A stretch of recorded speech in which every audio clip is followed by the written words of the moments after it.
Ya pemirsa, di sesi kedua ini kami sudah tersambung dengan salah satu agregator musik terbesar di Indonesia. Namun sebelum kita berbincang-bincang, kita akan simak dulu tayangan berikut ini. Kelahiran Insight sebagai agregator musik pada pertengahan 2000-an awalnya merupakan jawaban atas kebutuhan label rekaman milik induk perusahaan mereka untuk mendistribusikan album yang diproduksi secara digital. Seiring berjalannya waktu, apa yang Insight kerjakan mulai tercium oleh publik. Perlahan namun pasti mulai banyak yang menitipkan konten mereka untuk bisa didistribusikan oleh Insight. Hingga akhirnya pada 2013, Insight mantap untuk menjadi perusahaan yang spesifik mendistribusikan konten-konten digital kliennya. Iya, ini melalui sambungan Skype sekarang saya sudah terhubung dengan Direktur Insight Indo, Chika Mariana. Hai Chika. Halo. Apa kabar? Baik, terima kasih. Semua baik juga ya. Baik banget nih, terima kasih. Tapi nih kalau berbicara agregator, musik agregator, ini musik agregator tuh sendiri tuh apa sih sebenarnya? Mungkin kita belum begitu kenalan nih sama yang satu ini. Oke. Dari kata agregator sendiri, agregator itu kan pengumpul ya. Jadi kegiatan utamanya adalah mengumpulkan konten yang kemudian setelah dikumpulkan kita distribusikan. Ini kan kalau dibilang agregator terbesar di Indonesia bisa seperti itu. Ini pertama kali tuh ngebangunnya gimana sih di awal-awalnya? Oke, jadi sebetulnya secara kami sendiri ini kegiatan agregator ini kita sudah lakukan itu di tahun 2009. Jadi memang pada masa itu digital distribusi ini belum terlalu berkembang. Jadi awal mulanya kita lakukan ini adalah kita distribusikan konten internal kami sendiri. Jadi salah satu brand yang kami kelola juga ada kebetulan label, kira-kira gitu. Nah, berkembangnya waktu di tahun 2013 akhirnya kami memutuskan untuk mengofisialkan si agregator ini atau distribusi digital kami dengan brand Insight, kira-kira gitu. Oh, oke. Ini kenapa sih akhirnya tertarik untuk terjun ke musik agregator ini? Apakah karena memang melihat pasarnya yang di Indonesia sendiri atau seperti apa sebenarnya, Chika? Awal mulanya hanya untuk mendistribusikan konten internal kami.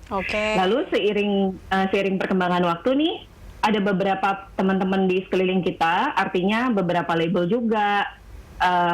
Kita ngobrol dan mereka tahu apa yang kami lakukan, mereka mulai titip. Awal mulanya di situ. Terus kita mulai bantuin mereka, terus akhirnya khususnya itu para teman-teman indie.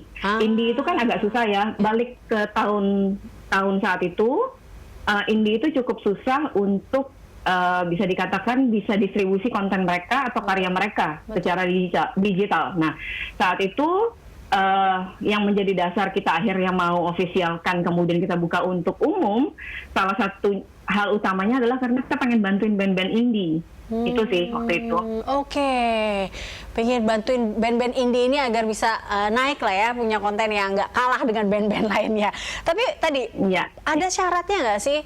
Ada nggak persyaratan yang memang dilakukan atau yang diberikan kepada bagi band itu atau si penyanyi itu atau artis itu yang memang ingin karyanya bisa didistribusikan oleh Insight Indo ini? Tentunya ada. Yang pasti syarat utamanya adalah konten ini harus konten asli milik mereka ya. Kalaupun ternyata konten ini bisa dikatakan mereka mereproduksi ulang atau pakai lagu orang, kemudian diaransemen ulang, dipastikan bahwa mereka sudah mendapatkan izin resmi dari pemilik lagunya. Jadi poin utamanya adalah mereka punya konten original punya mereka, walaupun konten tersebut misalnya hasil dari reproduksi atau aransemen ulang, dipastikan mereka sudah punya izinnya, kemudian kita proses dari sisi agreement, kita sepakati bersama cara mainnya, istilahnya begitu, kemudian mereka kasih konten mereka untuk kita boleh proses, didistribusikan ke seluruh digital platform. Sesimpel itu sih. Ada juga persyaratan fee seperti itu nggak sih? Atau pembayaran? Tidak. Oh. Balik lagi ke pembicaraan di awal tadi sebelum ini. Kita memulai si Insight Indo di tahun 2013, kita officialkan untuk dibuka untuk umum. Pada dasarnya balik lagi kita tuh mau bantuin band indie kan. Bayangkan kalau band indie itu kita kenakan charge di awal, pasti berat. Nah makanya dari semenjak pertama kali kita memulai Insight sampai sekarang berjalan, kita tidak pernah kenakan charge apapun. Jadi syaratnya cuma itu aja, konten mereka benar-benar punya mereka. Kemudian yang kedua, isi agreement aja, diikuti prosesnya, administrasi ya, agreement dan segala macam, dilengkapi data-datanya, kontennya dikasih, kita bantu distribusikan, nyala. So gitu. how? Bagaimana caranya Anda mendapatkan tadi ya income dan masukan keuntungan itu dari mananya? Dari mana sebenarnya Mbak? Kalau boleh dibocorin ya, Cika. Boleh dong, karena kan ini prinsipnya transparansi bisnis ya. Apapun yang tergabung dengan kami akan brief mereka di awal bahwa cara kerja kami seperti apa. Tidak ada charge di awal, tapi kami atas jasa kami mendistribusikan dan mengelola konten-konten mereka, ada revenue share atau ada profit sharing yang kita tawarkan ke mereka. Dari profit sharing itulah atau revenue share itulah kami mengelola Insight dan mengembangkan Insight sampai sejauh ini. Gitu. Jadi tetap ada profit sharingnya ya, tapi tidak di awal juga sebenarnya seperti itu.